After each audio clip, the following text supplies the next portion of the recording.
여러분 안녕하십니까?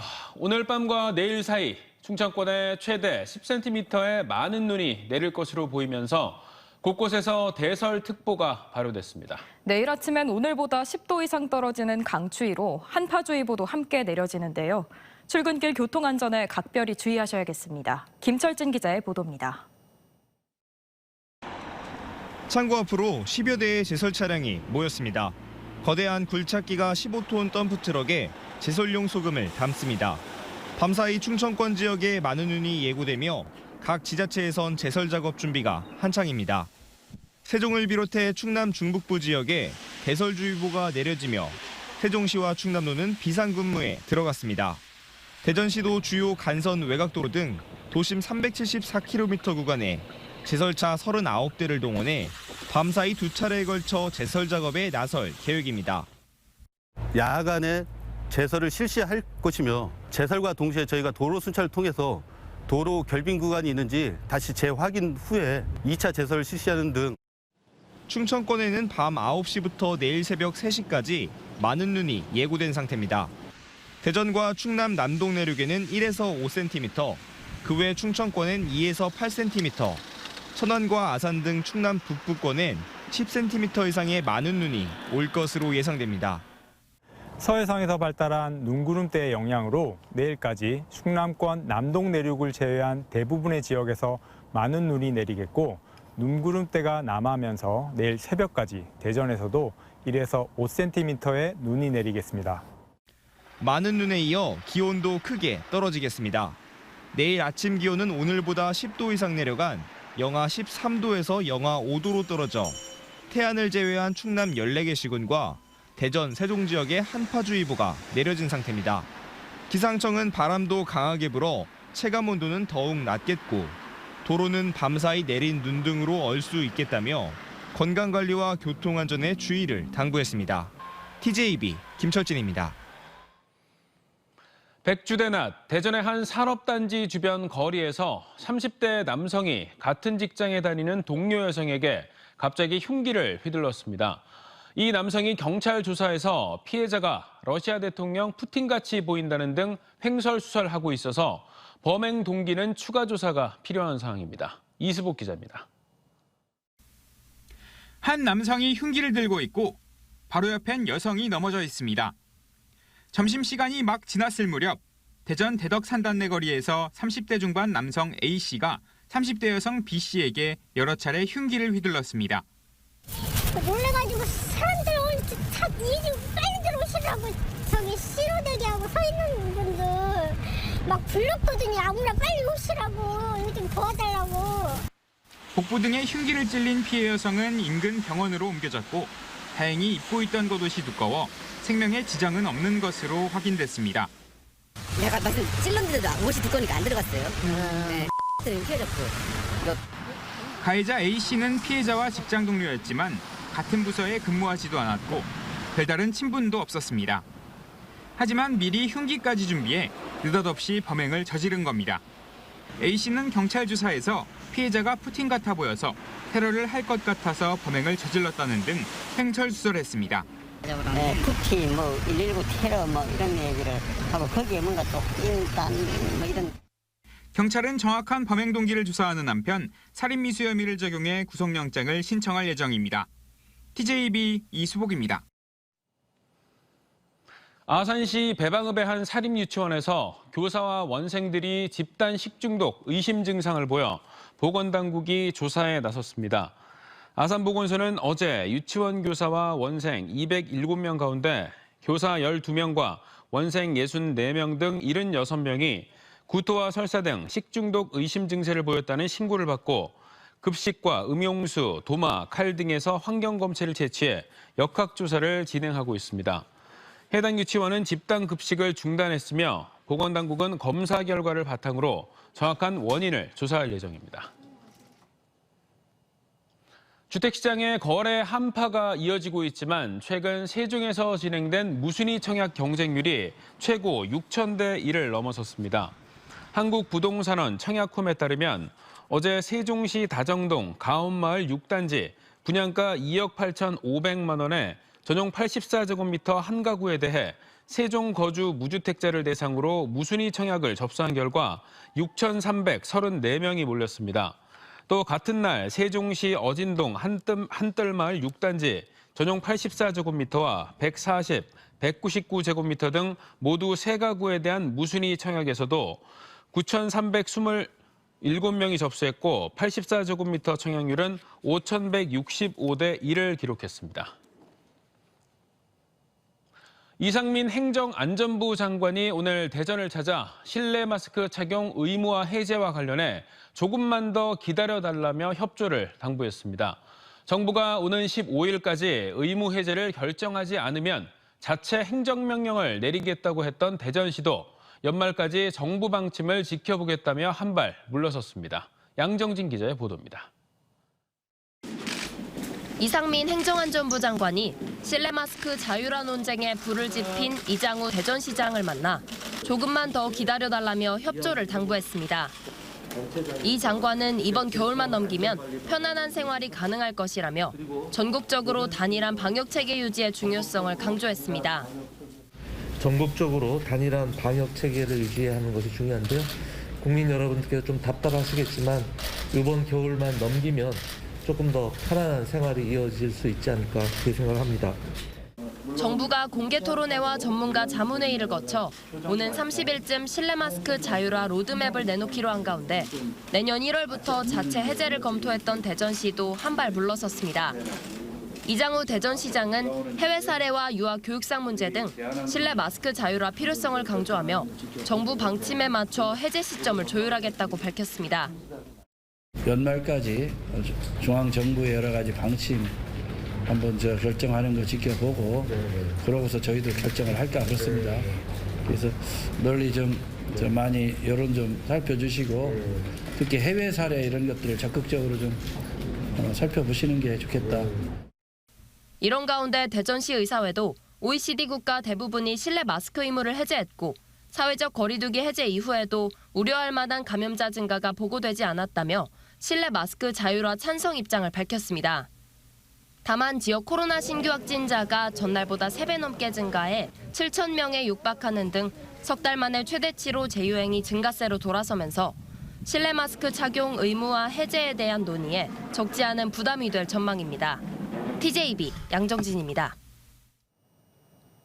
더불어민주당 대전시당이 겨울철 화재 예방 점검을 위해 대전을 찾은 이상민 행정안전부 장관에 대해 이태원 참사 유가족부터 만나라고 비판했습니다. 시당은 논평을 통해 유가족들이 공감할 수 있는 사과 한마디 없이 겨울철 화재 예방 점검을 위해 중앙시장을 찾은 것은 국민을 무시한 행보라고 성토하며 이태원 참사 유가족들을 먼저 만나는 것이 순리라고 강조했습니다. 특히 이태원 참사 유가족들이 어제 대전에서 전국 첫 지역대책기구 출범식을 가진 다음 날 보란듯이 대전을 방문한 것은 사과와 사퇴의 뜻이 없음을 몸으로 보여준 후안무치한 행동이라고 비난했습니다. 더불어민주당 이재명 대표가 1박 2일 충청 방문을 시작으로 전국을 순회하며 전열 재정비에 들어갔습니다. 첫 방문지로 여론의 풍향계인 충청권을 택한 이 대표는 측근에 대한 검찰 수사와 지역화폐 폐기 등 정부의 경제정책을 맹렬하게 비난하며 반전을 모색했습니다. 김세범 기자입니다. 측근 구속 등으로 바깥 출입을 삼가던 민주당 이재명 대표가 70여일 만에 민심 투어 재개에 나섰습니다. 첫 방문지는 선거 때마다 캐스팅 보드였던 충청권. 눈보라 속 천안 전통시장을 찾은 이재명 대표는 상점 곳곳을 누비며 소상인들과 대화를 나누며 일정을 시작했습니다. 인파가 몰리자 즉석 연설에 나선 이 대표는 충청이 대한민국의 중심이라 가장 먼저 왔다며 지역민의 의견을 잘 듣겠다며 몸을 낮췄습니다. 이어 측근들의 연이은 구속을 국민들에 대한 공포정치로 빗대며 검찰 수사에 대한 불편한 심기를 드러냈습니다. 요즘 말하기가 무섭다는 분들이 많이 생겼습니다. 내가 혹시 이 얘기하다가 잡혀가는 거 아닐까? 내가 혹시 이 얘기했다가 압수수색 당하는 거 아닐까? 특히 정부의 경제 정책에 대해 날을 세우며 예산안 처리를 앞두고 여론전을 벌였습니다. 법인세 인하와 종부세 등을 부자 감세라고 규정하며 반드시 저지하겠다는 의지를 밝히는가 하면 지역화폐 예산을 폐기시켜 전통시장을 비롯한 서민 경제가 더욱 팍팍해졌다며 이를 복원시켜야 한다고 주장했습니다. 서민들을 위한 예산을 깎으면서 이렇게 말했습니다. 재원이 부족하다. 긴축해야 된다. 그런데 왜 3천억 이상 영업이익 내는 그 초대기업에 대한 법인세를 굳이 깎아주겠다는 겁니까? 윤석열 대통령이 이태원 참사 유가족을 만날 것을 촉구하기도 했습니다. 대전으로 자리를 옮긴 이재명 대표를 비롯한 민주당 수뇌부는 타운홀 미팅 방식에 찾아가는 국민보고회를 열고 충청권 민심을 폭넓게 청취했습니다. 민주당은 내일 세종시에서 현장 최고위원 회의를 열고 현 정부의 지지부진한 국회의전과 대통령실 분원 설치에 대해 지적한 뒤 이에 대한 해법 등을 제시하며 차별화를 통해 지역 민심 잡기에 공을 들일 것으로 보입니다. TJB 김세범입니다. 주상복합 건립 등 민자유치가 4차례나 실패한 대전 유성복합터미널이 주거시설을 뺀 순수 터미널 기능으로 건설될 전망입니다. 이장우 대전시장은 송년 기자간담회에서 사업비 증액이나 미분양 리스크 없이 사업 속도를 높이기 위해 주거시설은 배제하고 터미널과 일부 상업시설, 공항터미널 정도만 넣어 조기 건설하겠다고 밝혔습니다. 시는 주거 기능을 빼고 터미널 기능 중심으로 건설할 경우 준공 시점을 당초 2027년에서 2025년으로 2년 정도 앞당길 수 있을 것으로 보고 있습니다. 수능 점수가 배부된 이후 지역 대학들이 신입생 모시기에 총력전을 펼치고 있습니다. 학령 인구 감소가 그 어느 때보다 두드러지면서 정원 미달 위기감이 커지면서 충청권 대학들은 한 명이라도 더 등록시키기 위해 안간힘을 쓰고 있습니다. 보도에 김진석 기자입니다. 대전대에서 열린 충청 지역 대입 정보 박람회. 대학별 상담 창구마다 1대1 진학 상담이 한창입니다. 이번 박람회에는 대전과 천안, 청주 등 충청권 26개 4년제 대학이 대거 참여했습니다. 각 대학 입학사정관들은 맞춤형 진학 지도를 준비하고 고교별 단체 방문 예약제 등을 통해 수험생들의 참여를 높였습니다. 충청권 대학들은 이번 정시 모집에 어느 때보다 힘을 쏟고 있습니다. 수도권 대학들의 정시 모집 비중이 높아지면서 해가 갈수록 지역대학 정시 모집 정원이 축소되고 있기 때문입니다. 올해는 충청권 대학들이 정시 모집에 보건계열 등 취업에 유리한 학과를 전면 배치하고 대대적인 학과 개편과 함께 전공간 장벽을 없애고 신입생 유치에 돌입했습니다. A 학과를 들어왔다고 하더라도 B 학과의 전공을 또 부전공을 함으로 인해서 자기의 능력을 충분히 이제 확장할 수 있다고 그렇게 생각합니다. 정시 모집은 오는 29일부터 시작되는데 이번 정시는 두 번째 문이과 통합으로 치러져 수험생들의 입시 전략도 필요합니다. 수학 성적이 미치는 영향력이 예년보다 커질 것으로 예상되는데 수능에서 국어는 쉽게, 수학은 어렵게 출제된 탓에 두 과목의 표준 점수 최고점 차이가 11점까지 벌어졌기 때문입니다. 이과생들은 높은 수학 점수를 무기로 인문계열 인기학과에 교체 지원하는 문과 침공 현상이 거세질 것이라는 분석이 나오고 있습니다. 이공계 학생의 강세가 여전히 뚜렷하게 보여지고 있습니다. 수학 난이도가 작년하고 물론 똑같긴 하지만 여전히 어려웠기 때문에 문과 학생들이 좀 불리한 부분이 있었고요. 문과생들이 유리했던 영어는 상위권 변별력이 없어져 응시생 절반이 3등급 이내를 기록하는 상황이 벌어졌습니다. 입시 전문가들은 문과생들에게 위축되지 말고 수학 반영 비율이 낮은 대학과 학과를 찾는 등 적극적 분석을 통한 지원 전략 수립을 당부합니다. TJB 김진석입니다. 경찰이 납품업체의 입찰 정보를 유출한 혐의로 공무원들에 대한 자료 확보를 위해 아산시 수도사업소 사무실을 압수수색했습니다. 아산경찰서는 아산시 수도사업소가 수도계량기 입찰을 진행하는 과정에서 공무원 2명이 입찰 정보를 납품업체에 알린 혐의를 확인하기 위해 지난 6일 컴퓨터 하드디스크와 휴대전화 등 자료를 확보했습니다. 경찰 관계자는 컴퓨터 포렌식을 통해 혐의가 입증되면 관련자들을 입건해 조사할 예정이라고 밝혔습니다.